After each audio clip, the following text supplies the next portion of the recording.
Señal directa. Continuamos en Señal Informativa y es un placer tener con nosotros en el foro a Héctor Iván del Toro. Él es economista y con él vamos a platicar acerca de este anuncio que hizo el presidente Andrés Manuel López Obrador de la necesidad de incrementar 20% el salario mínimo. Gracias por acompañarnos. Muy buenos días. Muy buenos días. Un gusto estar con ustedes. Un saludo. Bueno, pues ¿qué tan viable es pensar en una medida como esta? Sobre todo porque, bueno, siempre que se habla de incrementos al salario mínimo, se habla de impacto que esto puede tener en la inflación. Todos los cambios que se vean reflejados sobre los salarios mínimos siempre van a ser alentadores para la población. Sin embargo, esto tiene que manejarse con mucha cautela porque puede ser un arma de doble filo. Simplemente porque efectivamente ahorita nos encontramos en una situación complicada para muchas personas porque tenemos la situación de una tasa de inflación muy alta que no se veía desde hace 20 años. Entonces, hablar de un incremento del 20% en materia salarial es algo muy positivo para la población. Sin embargo, tiene que haber aquí una característica tanto para empresarios como para trabajadores, donde prácticamente se tenga que la certeza de ello va a ser que ambos van a trabajar de manera en conjunta. ¿Qué quiere decir esto? Que en este caso, cuando se incremente el salario, prácticamente que tratemos de que los precios no suban en la misma proporción. Recordemos que, por ejemplo, en este año se creó el PASIC, que fue un programa para tratar de combatir la inflación y la carestía. Sin embargo, muy pocos productos se manejaron en este programa y pues prácticamente afecta directamente a la población, porque en este caso, por ejemplo, si hablamos de un pan específico, por ejemplo, el pan blanco de caja cuesta 41 pesos, pero si, por ejemplo, las personas necesitan tener que guardar la línea, tener una dieta sana o algo por el estilo, muchos de los productos de las mismas empresas se encuentran posicionados más altos y afectan directamente a la economía familiar porque superan los 60 pesos. Entonces, aquí lo que podemos visualizar es que si vamos a tener más salario, las personas van a tener un poco más de enriquecimiento que van a poderlo desarrollar hacia la compra de bienes y servicios para poder tratar de solventar la situación en la que nos encontramos. Pero, por ejemplo, en estos momentos tenemos una de las inflaciones más altas que hemos detectado en los últimos 20 años. Estamos hablando de un promedio que el factor oficial señala que es 8.49%, pero aquí en la zona metropolitana tenemos una inflación de 9.42%. ¿Qué quiere decir esto? Que prácticamente del salario mínimo que reciben las personas, que son 5.186 pesos con 10 centavos, prácticamente únicamente pueden acceder al 91% de ellos, lo cual nos deja en una situación complicada porque casi estamos perdiendo 8% única y exclusivamente por la presencia de la inflación. Ahora, hay quienes aseguran que el salario está ligado también al consumo y el consumo mueve la economía, ¿no? Sí, efectivamente, porque va a ser un factor que se denomina factor faro, donde, por ejemplo, vamos a ver tantas presiones inflacionarias por este aumento salarial que se puede prever, que prácticamente puede ocasionar que los precios sigan esa misma tendencia. Por lo tanto, vamos a seguir una actividad creciente en las materias de precios y pues prácticamente la población no va a estar más rica en cuestiones reales, porque prácticamente su dinero está perdiendo su poder adquisitivo y no se permite crear la necesidad de poder tener más y mejores productos. Por otro lado, Héctor Iván, ¿cómo impacta esta propuesta a las empresas? Aquí a las empresas les puede pegar en el factor productivo, porque en este caso, al ver que van a tener que pagar más salarios por los mismos trabajos, pueden tener una tendencia a buscar trabajos más especiales. En este caso, ¿qué representaría? Que buscarían personas que tengan más capacidades, que tengan más educación en materia para desarrollar sus productos y de esta manera pueden desplazar a la población que no tiene esas capacidades. Por lo tanto, puede ser también un factor vulnerable para el sector laboral porque puede ocasionar que existan despidos para tratar de buscar una especificidad más importante en el área de trabajo que ellos tienen. Ahora, ¿por dónde empujar los cambios al sistema laboral? Porque, por ejemplo, vemos que sucedió recientemente con la reforma de las vacaciones, ¿no? Que ante las quejas de las empresas se detiene la reforma.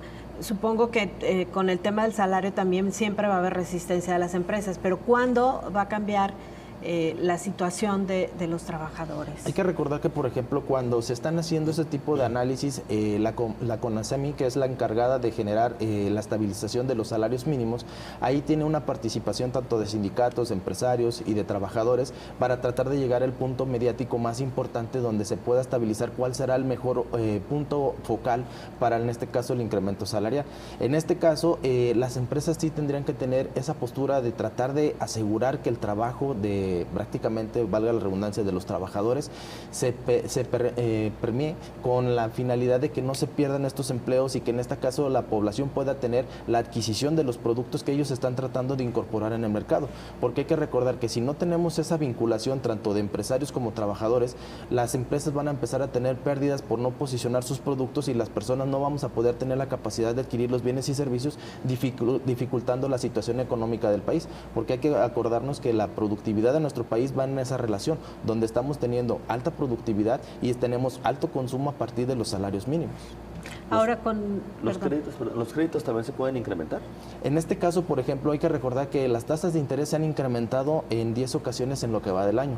Esto puede también ser un factor negativo para la población porque muchas personas utilizan las tarjetas de créditos o los créditos como si fueran dinero líquido, teniendo una repercusión directa en el salario futuro que todavía no ganamos y no sabemos si todavía vamos a tenerlo para el próximo mes, simplemente por las condiciones laborales que se pueden tratar de manejar. Ahora, este incremento potencial que se está manejando del salario mínimo también puede golpetear también lo que viene siendo en la economía informal.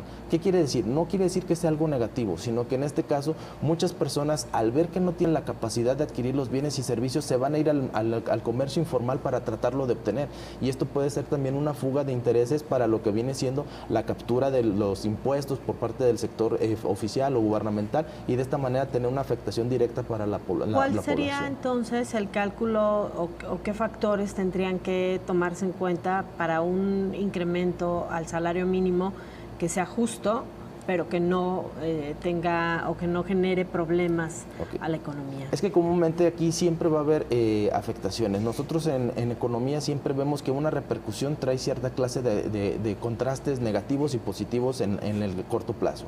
Por ejemplo, si hablamos del 20%, quiere decir que vamos a cambiar nuestro salario mínimo de ganar 5,186 pesos con 10 centavos a más o menos 6,234 pesos. Estamos hablando más o menos como de 1,034 pesos.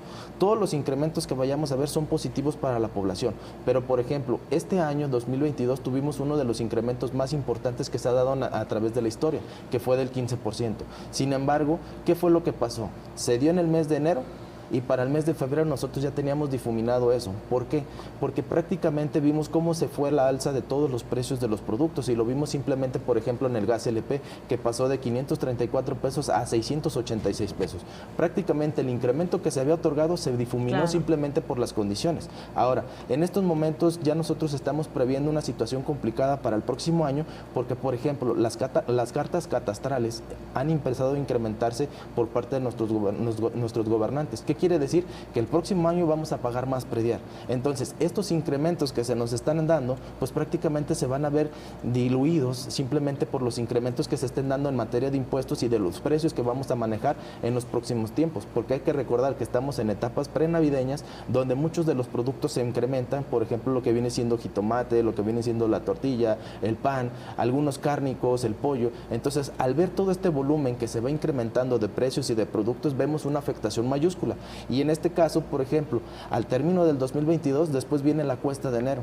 La cuesta de enero en este año se aletargó hasta septiembre. En este próximo 2023, nosotros estamos calculando que es muy probable que se aletargue hasta la mitad del mes de mayo. Entonces vamos a ver una situación complicada en el inicio del año, donde vamos a tener muchos impuestos, muchas contribuciones que pagar y prácticamente la población queda desarticulada ante este tipo de aspectos de precios. La cuesta de enero se puede ir hasta mayo. Hasta mayo, más o menos hasta mayo.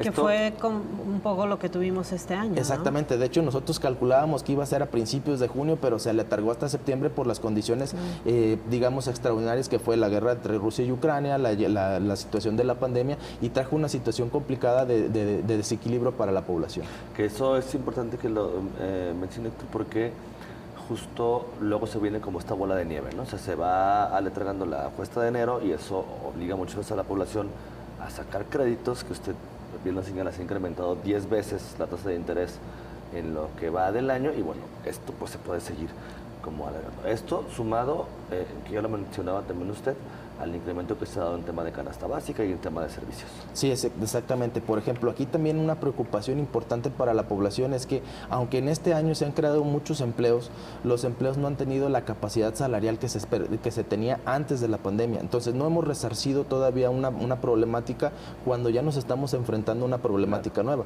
Efectivamente, yo no estoy diciendo que el incremento salarial que se esté dando sea malo, sino que en este caso, si no se hace de la manera adecuada, sí podemos tener cierta clase de repercusiones que afecten directamente a la población y que nos tenga una situación más complicada en el futuro.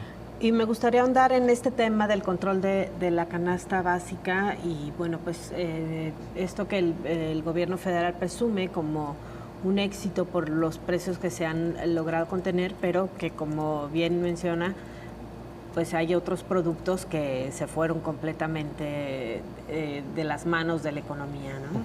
Sí, por ejemplo, ahorita tenemos, por ejemplo, dentro del PASIC, uno de los productos más importantes, que es el huevo. Sin embargo, ahorita tenemos una problemática local donde, por ejemplo, la gripe aviar está golpeteando este sector.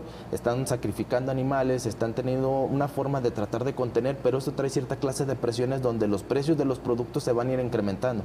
Por lo tanto, es muy probable que en estos últimos días empecemos a ver que el precio de los cárnicos de pollo empiecen a subir, empecemos a ver una determinada cantidad de precios también más elevados en lo que viene siendo el huevo, porque son muchos de los productos que se necesitan para, por ejemplo, la cena navideña.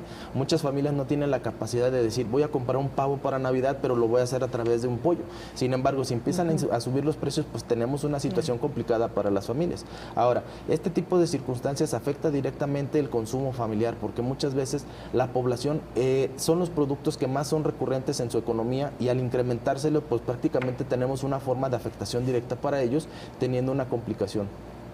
¿Con las recomendaciones? Las recomendaciones que tenemos.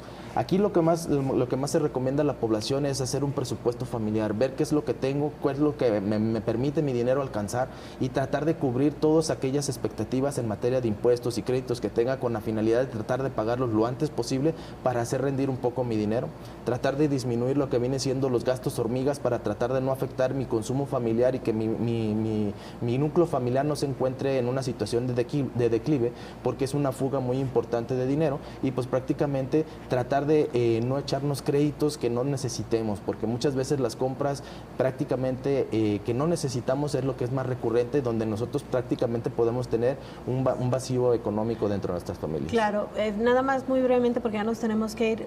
¿Para qué alcanza el salario mínimo en este momento? Prácticamente el salario mínimo en estos momentos nos alcanza para prácticamente comprar la mitad de la canasta básica, porque la canasta básica tiene un precio de 11,536 pesos y pues prácticamente tener un salario de 5,186 prácticamente no nos alcanza ni para la mitad.